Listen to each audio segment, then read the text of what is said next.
Hey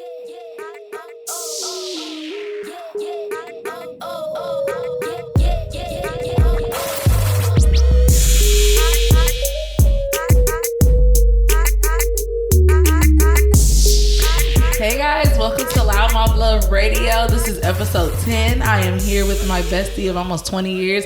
Kind of makes us sound really old because we're like friends for 20 years almost. Yes. But Janae. Hey guys. What's your stage name on here? I don't know. I'm going to go with Brooklyn. Brooklyn is my original club alias. Like Mary J. Blige. Yeah, because it gets the conversation started. Because they always be like, oh, you from Brooklyn? And I was like, no. They be like, but then I got my way in. So. And you got your reason for saying Brooklyn. Because I was like, oh, I say my mom was from there. That's also a lie. But we rectify that. Once we start talking, we rectify, and then I give my real name. And then I'll go with Brooklyn for today. Okay. So her stage name is Brooklyn. Yes. Okay. I come from Bed-Stuy. Gotta keep the ratchet close by.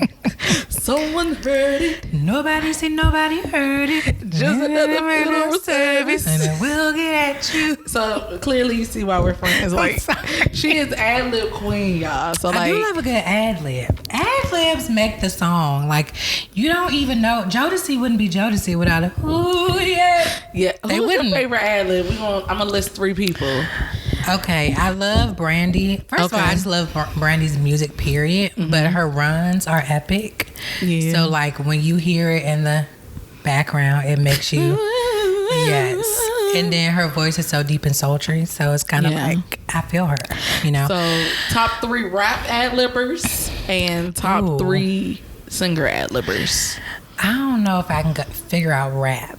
But singers would probably be Brandy, Faith, and maybe for a 90s tip like SWV. Rappers, I don't really know because I'm not I'm an R&B girl mostly. Mm-hmm. So I don't know. Okay, so for me it would be Jeezy. Okay. 21 Savage be having some good ad-libs. Or even he be like, da-da-da-da, bitch. Like, oh, yeah. Like, I don't know another one. I mean, the Migos. They always call us. They're a collective. Yeah. We're going to put them as a third, but they're a collective. But yes, they do be like, run it up. Yeah. Mm-hmm. Cha-ching. Yeah. Yeah. That way. From the north. Yeah. Yeah. Whoa. Right. So, okay. So yeah, Janae is the ad-lib queen. Like, legit, when you singing a song, she'll be... you hitting the main chorus, part. Forget the verse. She just hit... Focus on the ad. It'll be that one word. Yeah. And you're like, I didn't even hear that. Then every time you hear the song after that, you hear, yeah. Yeah, it's just like when we was listening to the verses and they was playing He's Able, and when they come on like, He's able. Thank you, Jesus. That's one of the best parts. Yes, that's one of the best parts. Yeah. Yes. It is. Like, it's like you know how when they record music, it's the ding, ding, ding. Then the music, like, they start recording. Mm-hmm. So it's kind of like to set the tone. Like, you know that song about to hit. It's like, right. He's able. Yeah. Thank you, Lordy. Look, I'm knowing, giving you joy in the morning light. Exactly. But yeah, so today's episode is no like core topic. We're just gonna talk about like, I guess that would be the topic. What life is like at the age of 29 and what we thought life would be like going into year 30. 30 is looking at us like, I'm coming for you. Get your life together. Right. I see you and you're not doing well. What are you doing? Or it's like you're doing good, but you need to fix this area of your life right now. No, let me take that back. No, we are doing good. Mm-hmm. We came from the bottom. Yeah. Southeast DC. Right. DCPS. Southeast. All education. Yes. All public school. Yes. We got through college. You went through master's program. Mm-hmm. We both working. We both living on our own. We doing good. Yeah. So let's stop and acknowledge that. Let's count our blessings that we have. Yes. But when it's the other things in life, when it's like, I need more money. Right. I want to be able to go on a trip once a month. Right. And a family of our own. Right. That's kind of, I guess, where we're, like, I guess you looked at the society's way of life, and it's like, oh, by this age, right, by 25 you should do this, by this age. Yes, but I missed all my markers. Oh yeah, I by my markers at age 16, I should have already been somebody's mama and somebody's wife. Yeah. At this point, I'm neither. I never really did that in a way. Like, I did it, but for me, I never stuck to it. I always was like, I want this, but I didn't have an age. Like, it's weird. Like, I didn't really say, like, by 25, I have to have that, you know? Like, I guess when I started talking about grad school, that was my by 25, and then I turned 25 when I got my degree, so that came into play. I think I started doing that because, you know, when I was, how old were we in high school? Like 16, 17? Mm-hmm. I had a boyfriend, and that was like my first boyfriend. So that's when I started being like, you know how we do. Like, oh, I'm about to start planning my life. And at the time, I thought he was going to be my forever boo. So I started planning my life. And I was like, all right, by the time we turn 23, we're finna do this and do that. Right. And then he didn't last, and then life happens, and it's like, okay, let me navigate this. Right. Because I feel like relationships when you were younger were so innocent. I feel like they were more innocent because it was like I like you, we're doing this. Yeah, but I feel like they were also intense because you didn't have a lot of the jadedness. You know what I'm saying? So you just... that was your boo. Like, your high school love, like, that was your boo. Like, y'all riding the train, y'all sitting in somebody's mama couch watching TV. Like, y'all was together. After you know what I'm school, saying? like, you I didn't never have went to school with my boos. Yeah, I didn't. Well, one of them I did, but the other ones, like, legit, it was like, all right, we're going to meet at Union Station, like a central location for all the trains to meet or whatever. And it's like, all right, we're going to meet here. And from here, what I'm going to do, we're going to get off at the, I forgot the station, for the convention center. What was that? I can't remember what station that was. Let me look it up. But like, we'd be like, all right, we're gonna meet at this station because if we meet here, I could drop my book bag off, and then you could drop yours off too. I always made my mom the taxi. It'd be like, all right, you could drop yours off too, and then when we finish hanging out, she can give us a ride home, or drop you off and then we go home. Right. And but that's what I'm saying. It was easy. It wasn't like now somebody tell you meet me on the train, you be like, sir, you ain't got no car. Right. You know, but back then it was just easy. Like, we was just happy sitting on the couch or just going down gallery or whatever, you know, just to hang out, go to the movies. Yeah. It was just simple. And like I said, I feel like I wasn't jaded. Society didn't show me like bad relationships. That was my relationship. I was with a black man. He was treating me right. So I was happy. It was almost like that. Remember that Chris Brown song, A Teenage Love, or not Chris Brown, but Bow Wow's Puppy Love. Yeah. So it was like you just in the zone and in the mix. And I feel like when you're going into 30, like you date and it's like, okay, what's next? Because now 30 means like love is good and I need that, but love's not enough. And I feel like that's where we are now. Now your love need to come with responsibilities. It need to come with expectations. It need to come with standards. Yeah. You know? Yeah. So. And like, speaking of first loves, where did you meet your first boo? We met... Do you remember this story? I remember. I just want you to tell the people. And for everybody that's not from DC, Down Gallery is Chinatown, DC.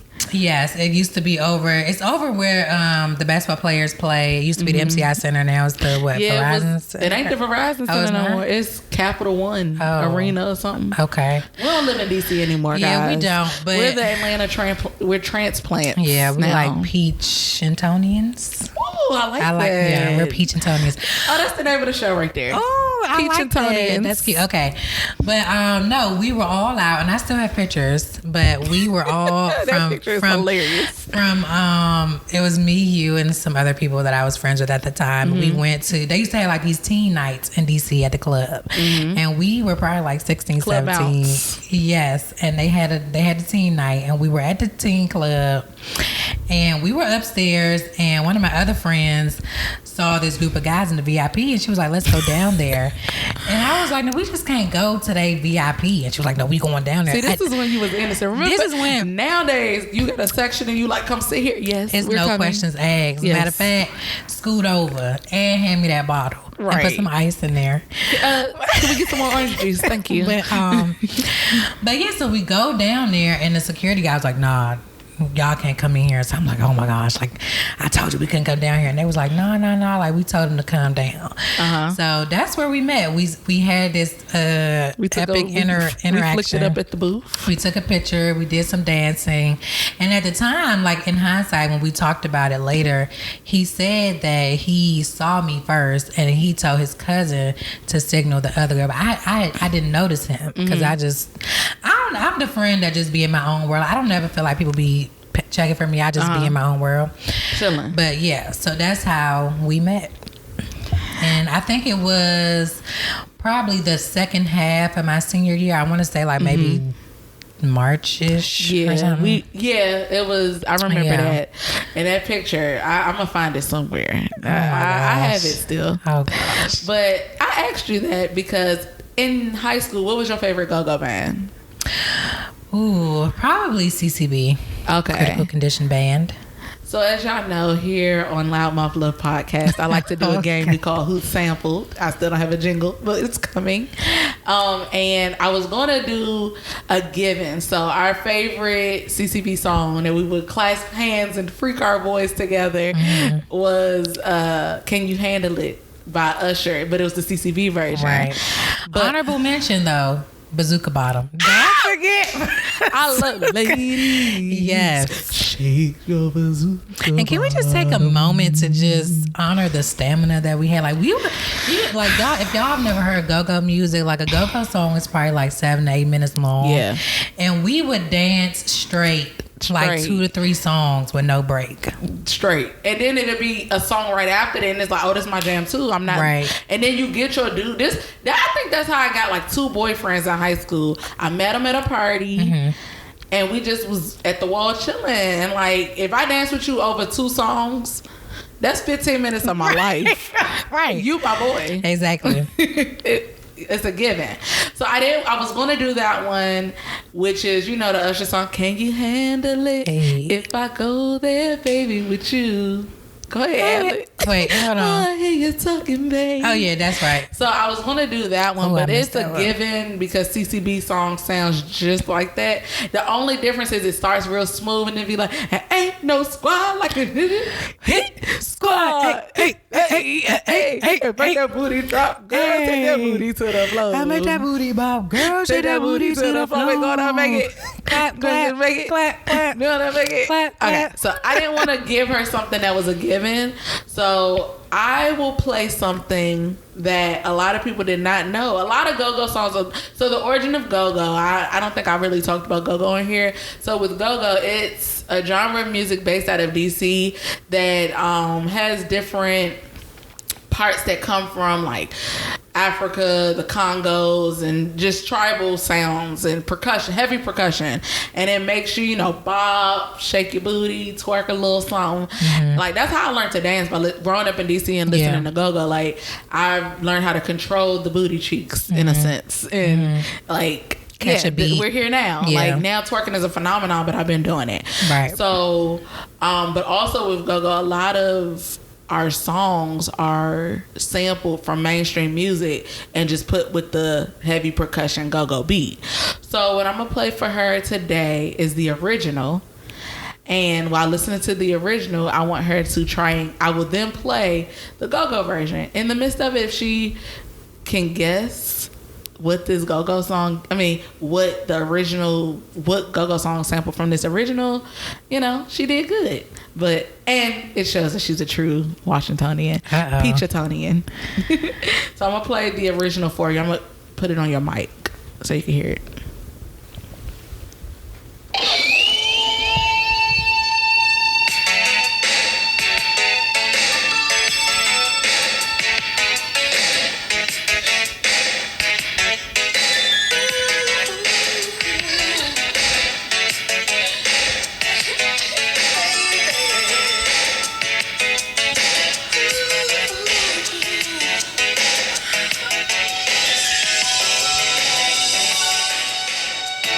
The intro is pretty long, guys.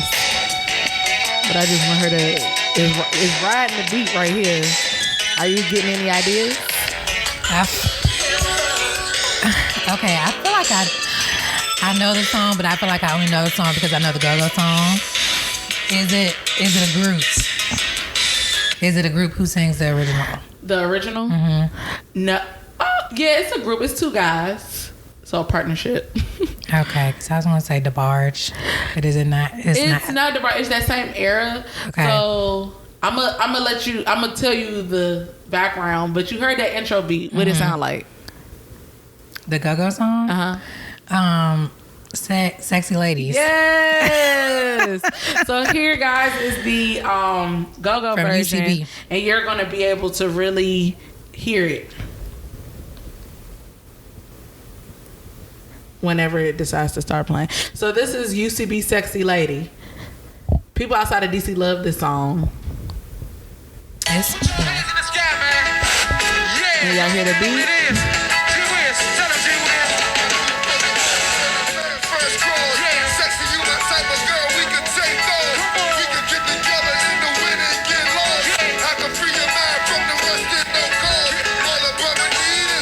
The Congo's gonna come in soon. I'm gonna let this ride a little bit.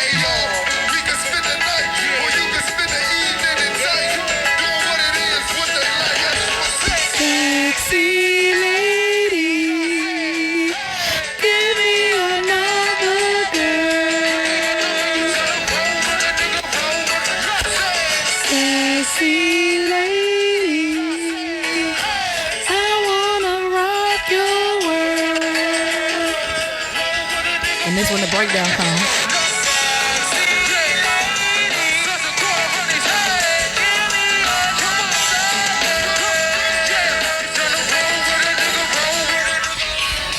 So I just wanted to give y'all a taste of where I'm from. And to answer your question as far as who they sampled, that da da da da da da da, it's a group called The System, and the song is called Don't Disturb the Group. In the song, he was like, hang your sign up on the door. I said, don't disturb this group. You want to hear it? Yeah, we play it. It's coming up.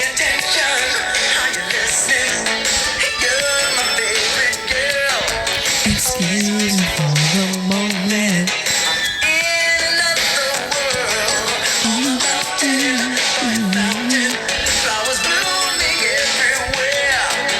And all they did was took that first intro beat and looped it for the Go-Go version.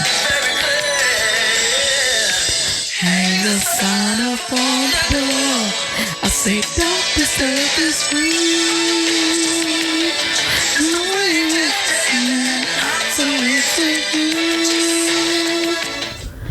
so that's cool, isn't it? Yeah. And it's a lot of Go-Go songs that I'll be listening to, like just with any other song. I'll be listening like, I know this and I know this. Yeah. And or a lot of times you only know a song because of the Go-Go version. Right. Like low key, the CCB Can You Handle It? I didn't know that was Usher's song when I was younger. You didn't? Not at first. Because Confessions was like an epic. It was an epic album. I was late to the party. Okay, and that goes back to me because, like, you know, I do love R&B, so I was, I'm a hip hop head. I think I'm more of a hip hop head than R&B. And I was gonna say, like, remember, like, I think one thing that like kept our friendship so strong is music. Like, we really could sit and just talk about music and everything. Like, remember in the 8th grade, we literally remixed. We took different commercials from 8th grade. Like, it was different songs. Like, this is when we were in our phase of like in the morning when MTV and them actually played music videos in the morning, and we was into like some of the rock songs and the hip hop. This is around the time that Lil' Kim had her ad with Old Navy in the intro. It's like, are you ready to party? For the vest, for the winter vest. And we set up. I do remember that. Oh my gosh. You had it in a spiral notebook, and we literally wrote out. Oh my gosh. It was like, falling, head over heels, I'm falling. And then and from there, it'll go to the next song, end it with a word, and then it'll go to the next song.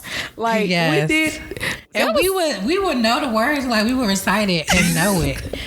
And then remember, do you remember it? I remember, write a letter so you can send it in the mail. And that letter, say, I went to my... And we was on the dance team together, and we was like... I'm sorry. Was that some nerdy shit or what? Like, I don't know. Funny though. It was fun, and it was our thing because like we didn't really loop nobody else into that piece of our lives, but it was fun. And then remember when I had broke up with my little boo in 7th or whatever grade that was? Yeah, little shorty. Not gonna say no names, but we remixed Usher's "Burn," and we made it. Yo, like we used to be on some funny stuff, and it's funny because I feel like every friendship has their thing. Like some friends connect over food and just whatever the situation may be. And for us, like a lot of my core friends now are the friends that I met in college. Yeah. But like out of like people from DCU and then Amber are like the people that I like. If I do something at home, I'm hitting y'all up first. Yeah, and like if we're ever at home together. And we literally didn't have like our first day meeting. We started junior high together, and we just sat next to each other, and it was just that like, was it. All right, you my friend. Yeah, and then when we went to lunch because we had homeroom together. Yep. And then when we went to lunch, we just found each other in the cafeteria, and that was it. And let me tell you how lame our school was. Our school, we went to one of the best junior high schools. Yes. But the lamest shit they had us doing was sitting two to a table, and we couldn't talk in the lunchroom. Right. Like it was weird. It was. And then I think at one point they tried to do all girls and boys, like they tried to separate it. And I don't know what that was going to achieve, but yeah, shout out to Jefferson Junior High School. Yes. Well, now it's Jefferson Middle School. You know, everybody want to use middle school now. Yeah. But it's just still funny. In Southwest? Yeah, it's still in the same location, but and they renovated out here. I haven't been up to Tech in a while, but I know they renovated Jeff. Oh, Walls is totally, and I was pissed because Walls got renovated the next year, like my last year, so I haven't even seen the new. So I'm slick. Wow. I'm mad about that. And it's almost like in a way, like even talking about like the city that we love. Like you've been in Atlanta. You've actually been in Georgia, what, over 10 years now? Yes, I came in 2008. So 12 years? Mm-hmm. Wait. Yeah, 12 years. 12 years. We could do math for real. Mm-hmm. And it's crazy because, like, and then I went to Ohio for undergrad, and then I would come here every spring break. Mm-hmm. And I always said, I'm coming to Atlanta. Like, I remember in junior high school, like, ooh, let's go to schools in Atlanta. Yeah. I didn't even apply to not one school in Georgia. That's the wild part about everything. But it's just kind of crazy that when we go home, it don't feel like you're at home anymore. Like you go, I feel like I'm getting a grand tour every time I go home from my mom. It's like, oh, this is here now. Like now over by the big chair, we actually have a Starbucks. Wow. Like a standalone Starbucks. You know the Safeway by my house that's been there forever. They tore down. Wow. And now they're doing like mixed use condos. So it's going to be the Safeway underground? I think it's going to be the Safeway at the bottom and then the condos on top. Mm-hmm. But that Safeway had been there for like ever. Yeah. So that was major when I saw that. And then just even the whole Eastern Market area is just totally... And that was already starting to get gentrified. Like, I remember when I was younger, it wasn't as nice as it had gotten. And now it's like, ooh. Like, the fact that they closed, what was it, Hines Junior High School to open condos. Did they ever put those condos in there? I don't know. I know they got, like, a farmer's market over there. So, I don't know. I'm not sure. I feel like the Hines building itself is still there, but I don't think the school is there. They put the condos in there. Yeah, they closed the school. Yeah, okay. I think Fenty closed that school like a long time ago, whichever mayor that was. Yeah, not Fenty, the one that used to drive in the smart car. Anthony, who came before Muriel? I don't even remember.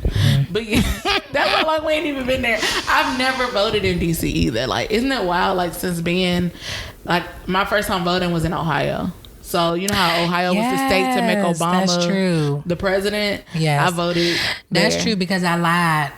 When Obama, and I probably still have this news article, but this is how I had to lie because my birthday is in December. But when Obama was elected, the thing wasn't. I wasn't old enough, but I remember we was in our dorms in Atlanta and we heard the news. And at first we was scared to come out because we was like, we still in Georgia. But like one person came out and then just like a bunch of black people started coming out the dorms. Mm-hmm. So we were outside at the dorms, like just lit in the streets, like playing My President is Black on repeat.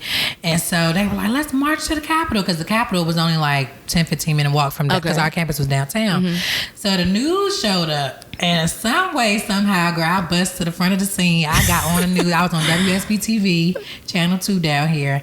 And I was like, how did it feel voting for Obama? I was like, it was great. My vote mattered. Girl, I ain't cast not one vote. But I wasn't legal. If I would have, I would have voted. But that was an epic moment. So that's true. My first vote was in Georgia. In Georgia. And it's crazy because, like, you know how everybody is pushing for people now, get out and vote, register to vote. I think because I always saw my mom voting. Like, I remember after she would pick me up from school, we would go get in line to vote because they would close at 7. Yeah. So for me, like, I just always knew that was something that you were supposed to do. Right. And it's almost like, where's that disconnect, like, with some other people? I think it's the whole electoral college thing. I think because the individual votes don't necessarily count per se in the presidential race, people just throw voting away altogether. But you know, electoral college, it is shaky, but I feel like these local elections that we're voting in now, these midterms, Georgia is voting June 9th. I don't know when it's going to be aired, but it'll probably be after. Whenever y'all... But I hope after you hear this, you vote. Yeah, just vote, regardless. But midterm elections are more... I'm not going to say more important, but that's if you want to see your vote count, that's when they count individual votes. So definitely, if you feel like you ain't rocking with the presidential vote, I don't agree, but that's your burden to bear. But for your midterms, definitely go out and vote because that's individual votes, and those are for your local judges, your police sheriffs, your Supreme Court people in your state, your representatives. The people that's going to make your life either living hell or better. Right. And we got to start being more involved too with just caring, because I have to do better about that too. But I know when Keisha was running for mayor, there were a lot of people, because you know the Democratic Party, they kind of have their system. Like once they pick their person, they kind of push them through, just like Joe Biden for this year's election. But there were a lot of like young brothers from Morehouse who were just regular citizens that wanted to make change, and because they didn't have the platform, they kind of fell by the wayside. So I think if we start being more involved and really caring and intentionally trying to learn, because I'm guilty of it. I get in there and I'm like, I don't know who this is. Right. Okay, Democrat. Right. And, I mean, that's an ignorant thing to say, but I think that's across the board with a lot of us. And I think too, like when you start thinking about politics, like if a system has been moving and operating the same way for years and years and years, you got to disrupt that. So you can't always take the Democratic nominee person. You got to go just try and vote somebody that's local and just see what they do. That's true. Because we want to talk about affordable housing and, school districts for our kids. Those local elections are what's going to make that happen. That's true. And we don't care enough, and I'm guilty of it too. So I'm trying to take this, especially with everything going on now, to be more involved. Yeah, that's true. Like coming from a city that was, Atlanta is a black city, but coming from somewhere where Parliament Funkadelic coined us as Chocolate City, like how was that transition coming to Atlanta? Well, I will say the race part wasn't a big transition because and I will say that was a big factor in me going to school. Like when I was looking at schools, I needed to know what was your black population at your school, because I grew up in a primarily black city. I didn't want to feel that uncomfortableness, even though I didn't go to HBCU. My city was in the smack dab of Atlanta, so I really didn't have a big transition with that. The only thing I really transitioned with was like the pace. Like I feel like Atlanta was super slow when I got here. It's kind of picked up. And it's crazy because one of the things that made me want to move to Atlanta, and I think it was the big Atlanta music that kind of popped off when we were in junior high school. Yeah. I think what made me want to move here, I'm like, oh, this is just like DC in different aspects. Like the culture is black as hell. Yeah. Popping music, the party scene. Not realizing that by the time I got here in 2015, a lot of what we saw growing up had already stopped. Yeah, because I think Atlanta is now going through their initial phases of gentrification. So like what we went through already, maybe like 5 years ago, 10 years ago, the gentrification started in elementary. We just didn't realize it. Yeah, I think Atlanta is now, because like even now, even though I've been here for 12 years, like I still hear people talking about, oh yeah, we used to go to Velvet Room or Club 112 that was open till 4. Like them clubs are no longer there. And they would talk about like how even the Freaknik days, or how that back was started then by people from DC. Okay. Back then, people were actually like dancing in the clubs, like because when I was in college, we were dancing, like we were snapping. Atlanta had their whole little two-step kind of dance here, but now when we go out, it's not really like that. Like now, everybody just kind of in their section dancing to themselves, but it's not like an inclusive party feel. And I feel like people only act like they're having fun if they're in a section where. Not to always compare Atlanta and DC, because a lot of people always say, oh, Charity, will move back home if you feel that way. And it's not that I don't like it here in Atlanta, but I also feel every time I've been back home and went out, the whole club jumping. Even if it's a lounge, we be partying. Where you come here and it's kind of like, oh, okay, do I want to wear heels? But you know, the Atlanta culture changed too, because now it's all, you know, and I hate to say it, but it's true. Like Atlanta got that whole scammer and lifestyle, you know what I'm saying? So now you coming out, like when you come out, people got their persona, just like Brooklyn, like it's on another level. Like they coming out for their Instagram, they coming out with their rented BMW. Yeah. So that's why you gotta kind of like be on the nines. And I think too, like one thing that's keeping DC party culture alive, you already know, like, yes, Atlanta has their trap music and stuff, but you already know in DC they're gonna play a couple little go-go songs and that's gonna get the whole club back jump. Even if it, because every club, I've been to clubs in different cities since I've been working in this job, and I've seen, like, it is that culture of people want to just like snap, take a couple pictures and that's it. But places like Chicago, where they got their own type of music that they listen to, DC, like pretty much the East Coast and some parts of the Midwest, we still be dancing. And I think for me, like coming to Atlanta, like now that I live here, it was different. When you visited, it was like, I'm partying every day. Yeah. I'm eating at all these places. Once you live here, okay, you settle in, you figure out what your niche is and where you like to hang out. I don't even remember exactly what I was going to say, but it's like, you figure out what you want to do, but then you also see that it's still not like home. And it's like, I find myself homesick when I'm just like randomly thinking about like, dang, I really want to just go to the wharf and get food. Like just being able to get crabs on hand easy, or, and not crab legs, blue crabs. Being able to go to certain places and hear people be like, shorty, y'all like tripping like shit my whole time. Like I just hearing what you're used to hearing, and then coming somewhere, and it's funny, I've adapted to the Atlanta culture in the way they talk, because now, like I had, when Amber came down here, we went to the Taco Bell or something, and that girl was like, all right, what you want to order, da-da-da-da-da, talking real fast, and I said, oh yeah, give us a second, but I think we're going to get da-da-da-da. Amber looked at me and was like, how you understand what she said? And I didn't even realize that I've now kind of, what would the word be, assimilated into the culture here, and I just understand how they talk. I understand what different slang words mean, where it's not like, when I was in Savannah first, but even being there, like they have a whole different type of accent. So I had to really adapt. That Atlanta accent is something. Real Atlanta. Yeah, that was an adjustment too, because for a long time, I didn't know what people were saying. But I feel you on that. And then just the accessibility. I feel like the way DC is, it's just like, if you just want to go and explore, like you just get on the metro and you just go get down. Off and walk. It's very walkable. And it's cultured. Like when you walk through, you hearing a go-go band, you walk down the streets of Midtown, you ain't finna see no Atlanta culture doing you nothing. Have to go to the hood to really get Atlanta culture. Like and you definitely ain't finna, like you but you she done been in this. You sound like Jackie. Jackie actually be like, I'm finna and she loves okra. Like she done been, she in I Alabama. can't really get with okra. It's, even though it's beef fried, it still has that slime factor. I just can't get with it. But just, you can't just hop on and like walk down. You got to get in your car. You got to drive 30 minutes on the highway just to kind of get go around the corner.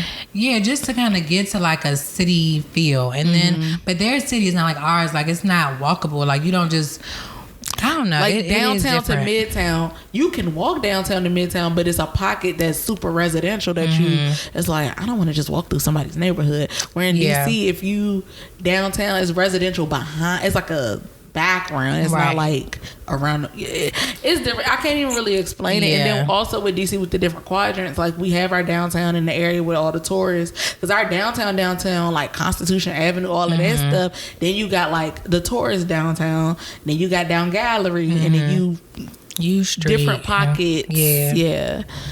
But like, what have you started? Like, what have you learned about yourself since like? Okay, so I know we said we were going to talk about like where you thought you would be at 20. Like, what have you learned about yourself, being that you're not exactly what you had planned on at 16? Like, what has really kind of like helped you to grow and just kind of adapt to where you are now? I think just having to be on my own, like just sitting, because I grew up, I was an only child, so my mom was, she was always there for me, and she's still there for me now, but I feel like now that I'm kind of doing everything on my own, I'm starting to sit within myself and be like, well, I'm not even really ready to be a mom right now. You know what I'm saying? Like, even though society is like, this is the time, when I sit with myself, I'm like, no, I still enjoy sleeping in. I still enjoy sometimes not wanting to come home and cook. I want to eat a chicken wing from American Deli, a lemon pepper hot, extra wet. Or them Publix wings we had on or Publix wings. So I think just being here by myself, like not having any real pressures. Like I'm just kind of moving at my own pace because I don't have anybody that's constantly in my ear. Like, you need to do this, you need to do this. I kind of get to set my own timelines, So that's been really great for me. And I have a loner spirit. So I'm already like, okay, being by myself. And I think when you take that time to kind of just, okay, well, why am I feeling anxiety about this? Is it pressure or is it something I really want to do?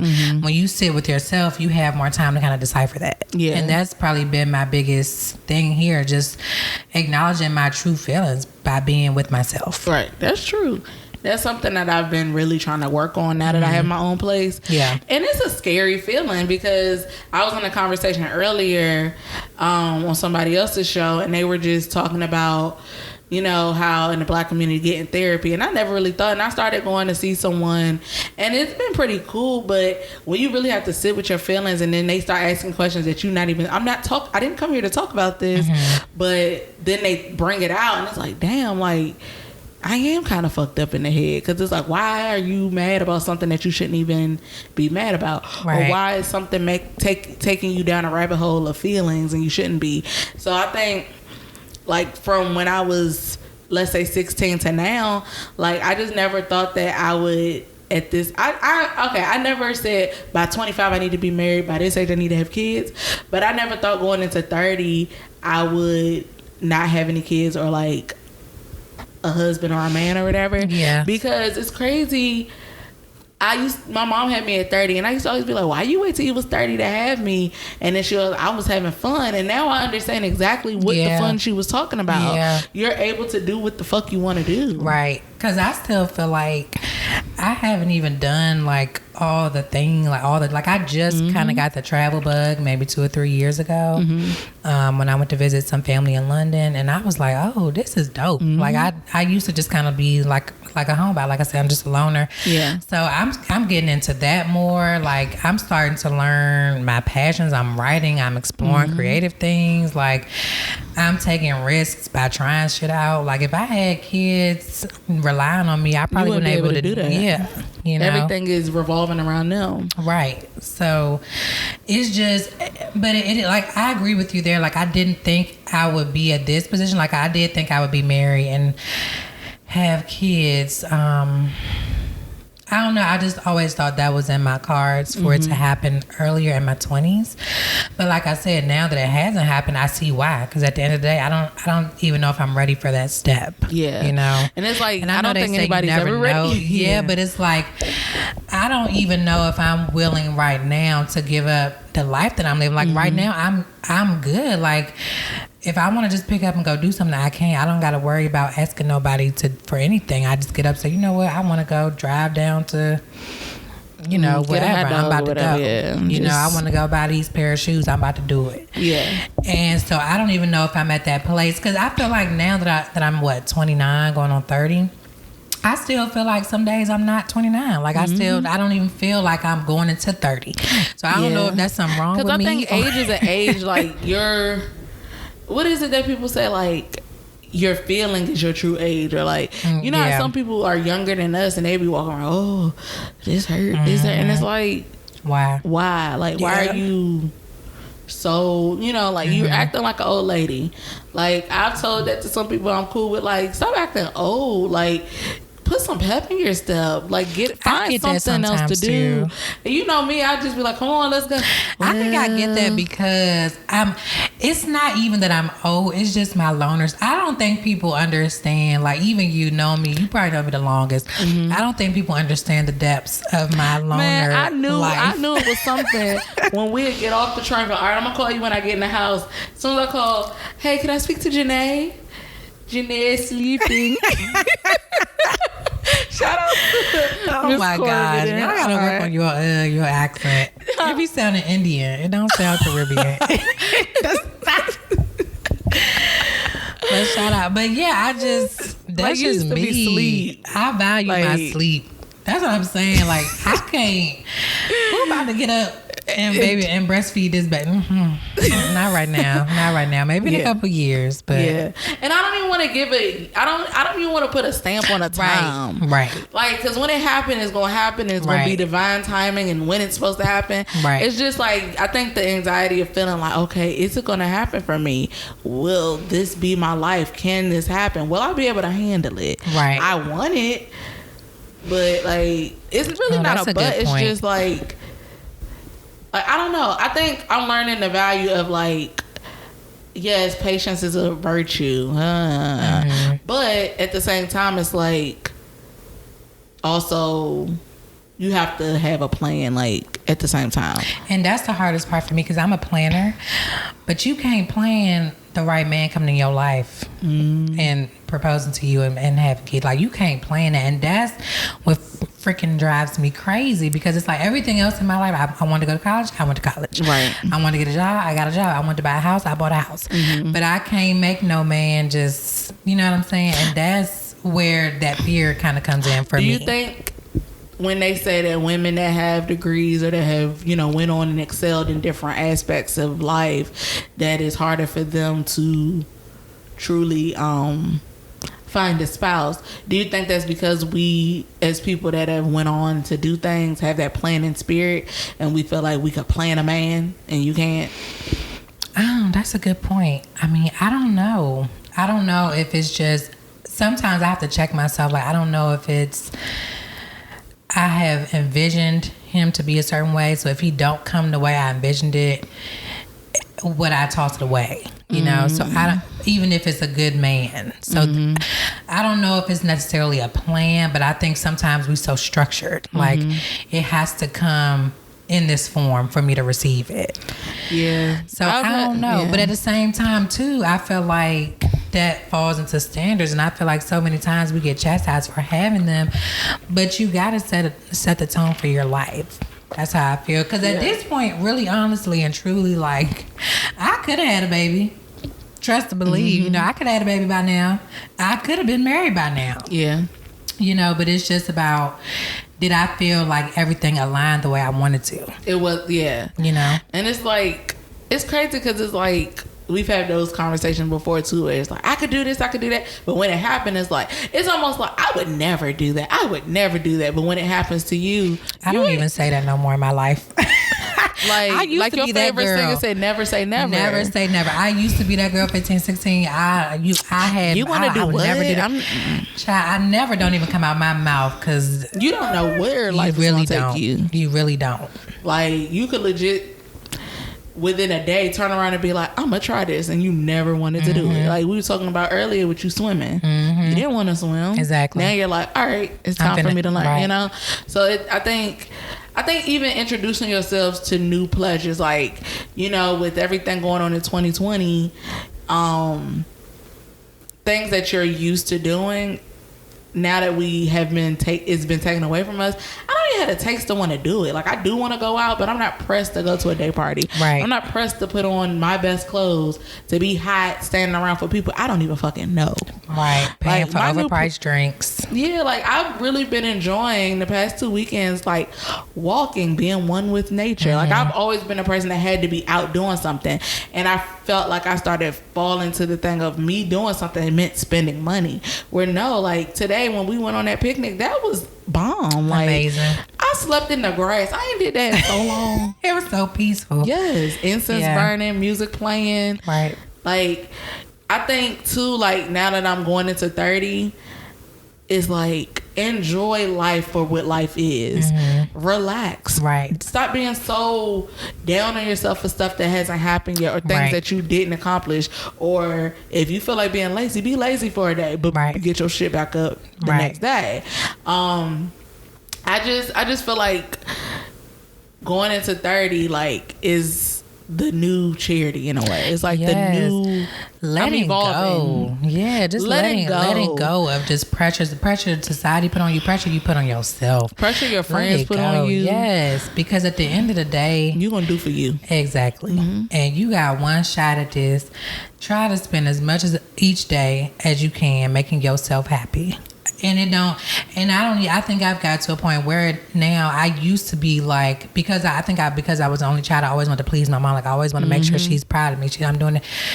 But at this point, it's like I gotta live for me. Like this is the first time in my life where I'm like I gotta do what makes you happy. Exactly. Whether Charity think it's dumb as hell, I'ma do it because you know what, it makes me happy. You know how you talk to your friends for advice, and that's one thing about like talking to you. It's like I ain't gonna tell you what to do, but this is my suggestion. Or either way, whatever you do, I support you, and that's when you know you have to have those people in your life. Because then sometimes when you have the people that, well, I would have did this by now, and it's like, okay, like now you got me really second guessing whatever I'm thinking about, especially when it's a big move in your life, a big, a shift, like if you make whatever decision you make, it's going to shift whatever is going on. So I think I'm learning to just stand on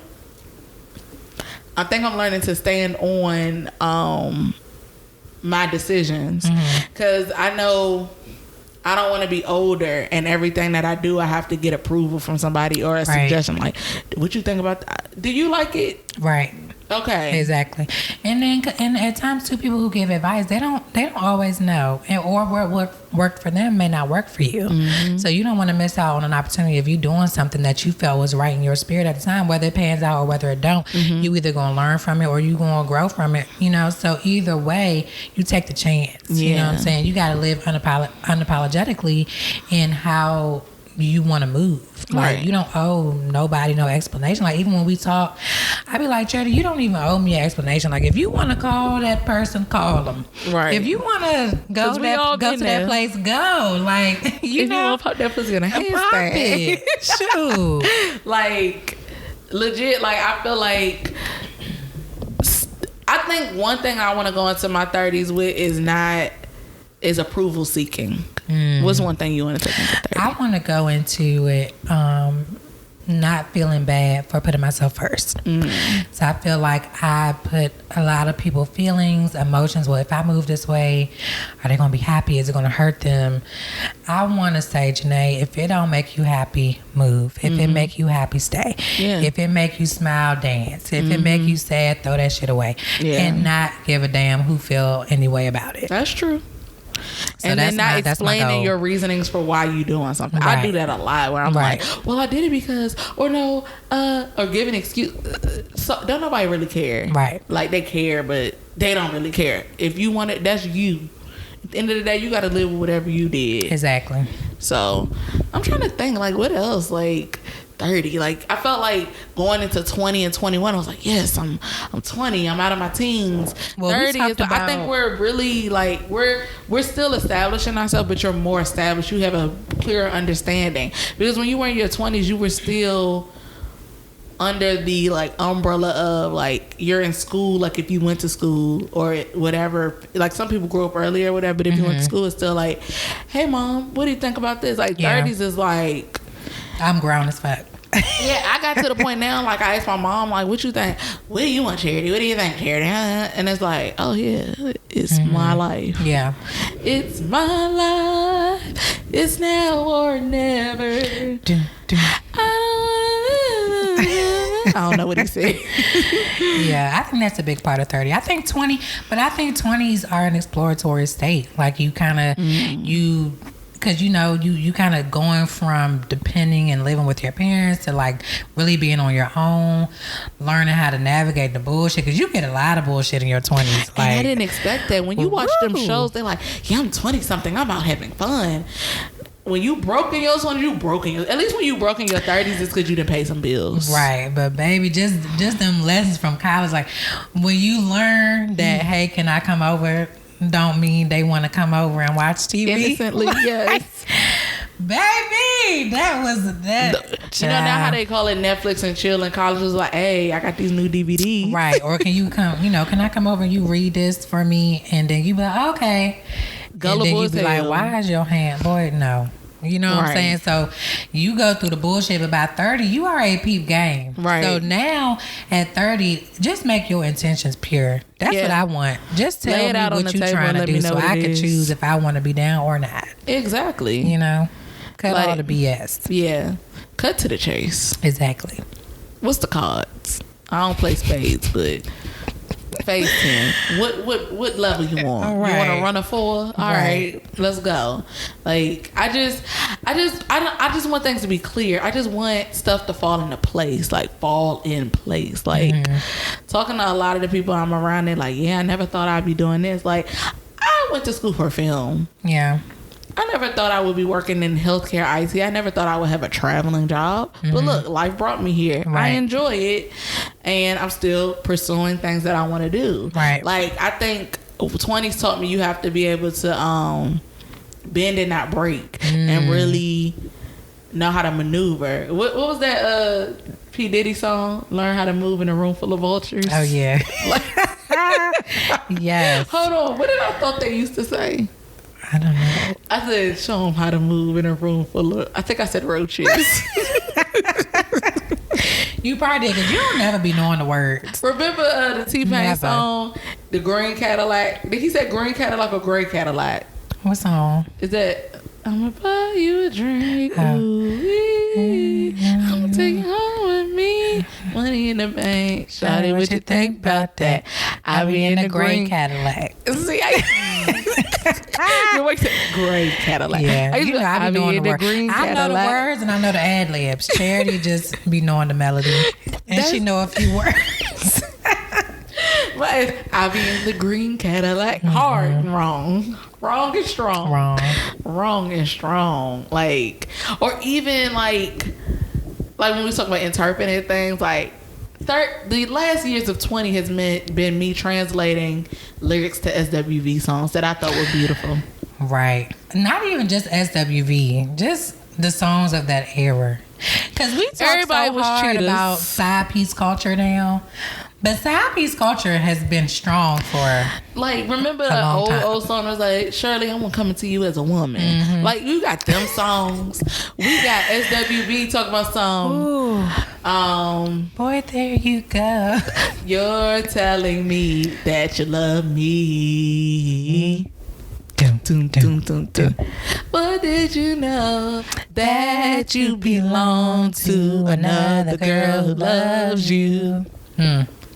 You are so then fine. You got the so Teddy Riley era.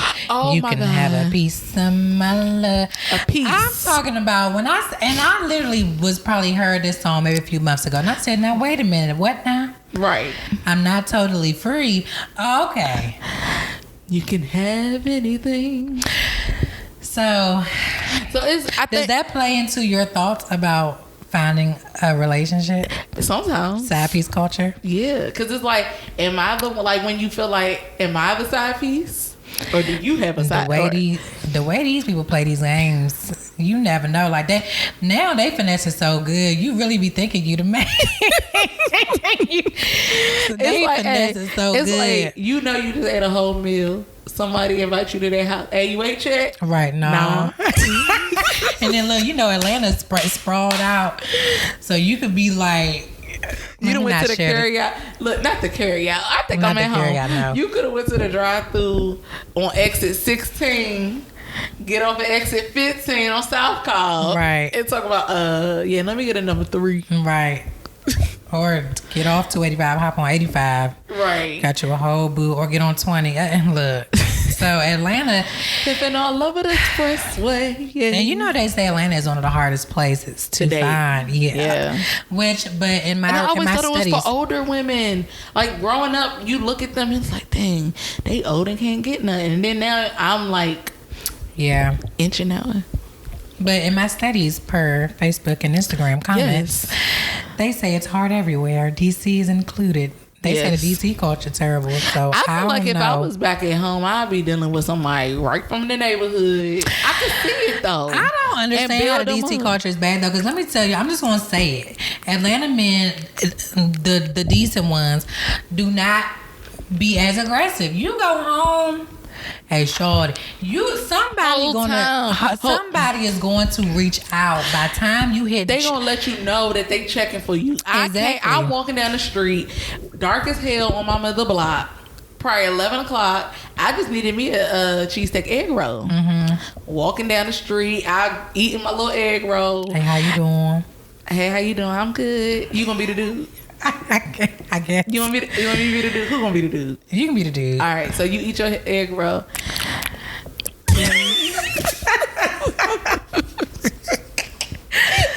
That's how it be. So eat your food. Hey, how you doing? Oh, hey, I'm good. Hey, so you live around here? I mean, yeah.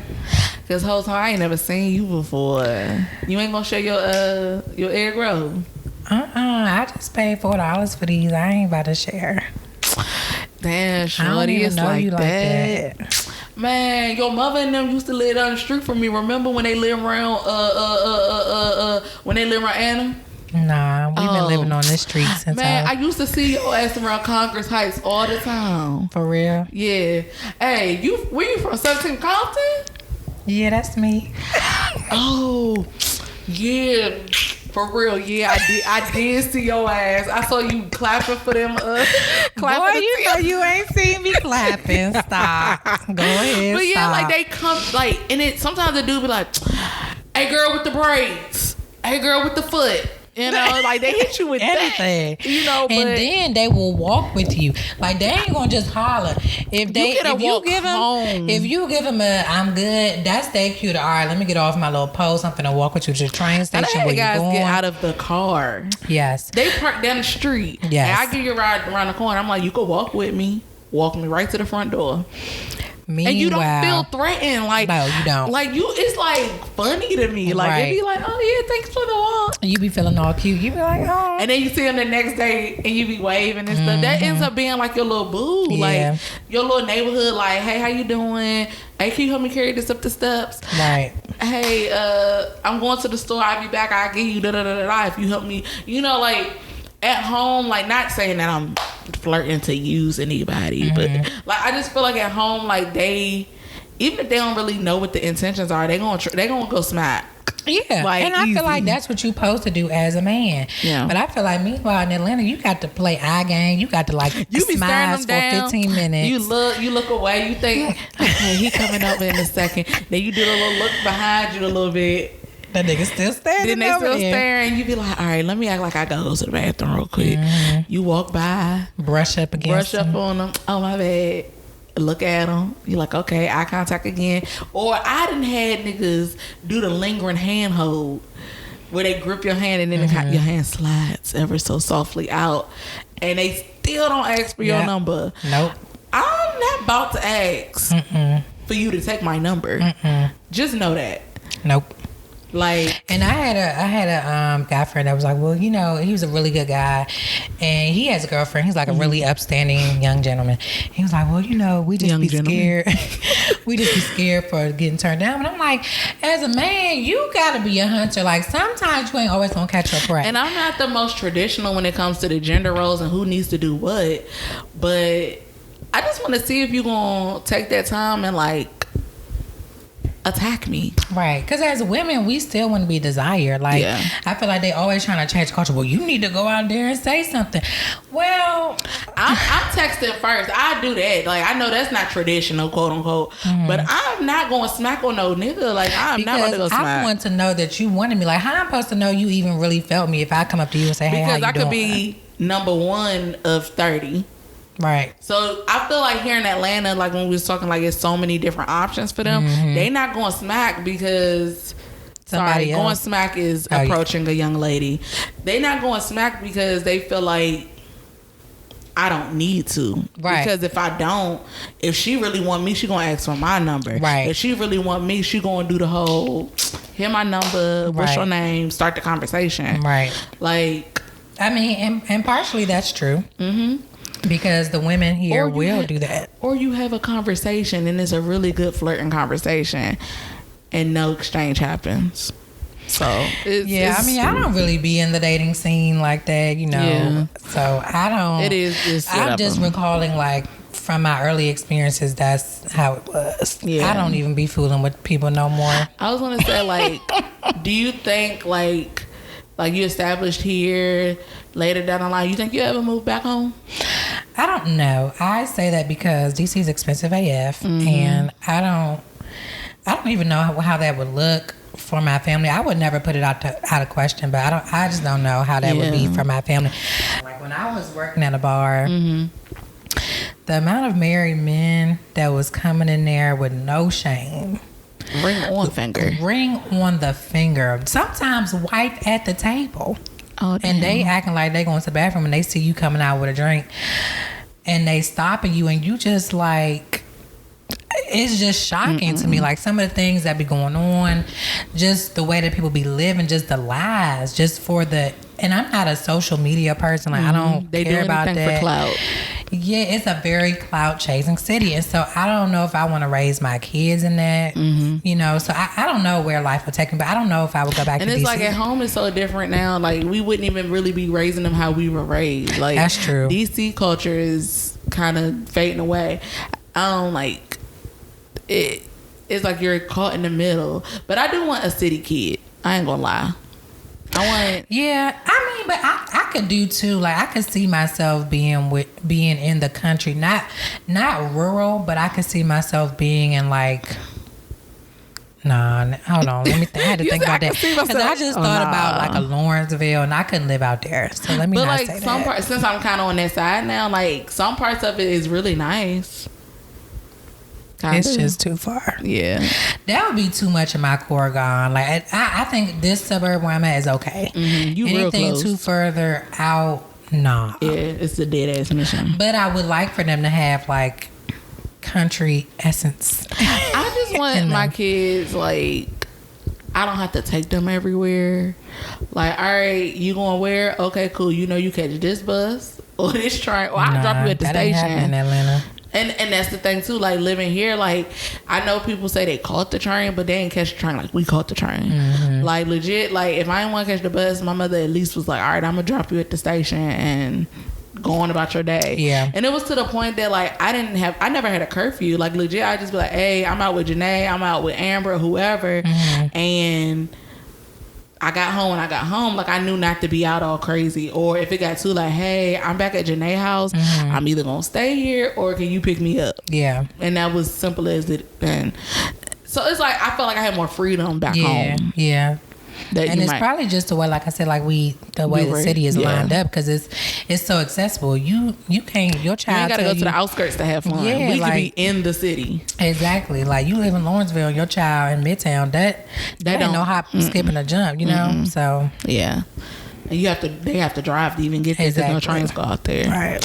But yeah, I think 30 is gonna be a good year. Honestly, I feel like.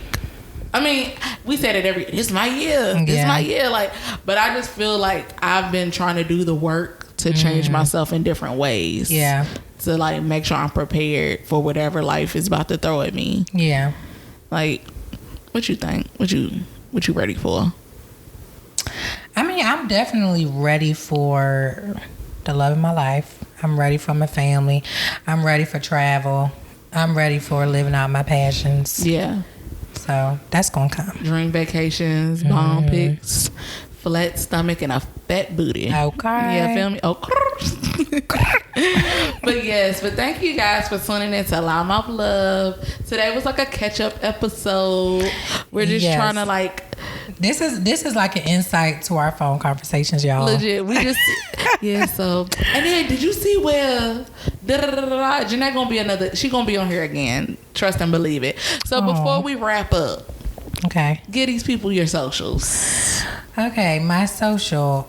I guess, should I just say Instagram? Do people see me on Facebook? Okay, can we just say, like, I wouldn't want nobody random adding me on Facebook, but Janae, Instagram been around since what, 2012? Listen, she told y'all. Just last year got an Instagram. So let's clap it up for her. Because I can now tag her on stuff. Clap, clap, clap. And I still don't care about it, but you know. She be posting though. She be posting. I do be posting. That's just because I do like the story feature. I'm not gonna lie. Look at her sounding like a salesperson. I do like the story feature. It's nice. It's nice. But my Instagram is Janae on display, JANEE on display, and follow me if it suits you.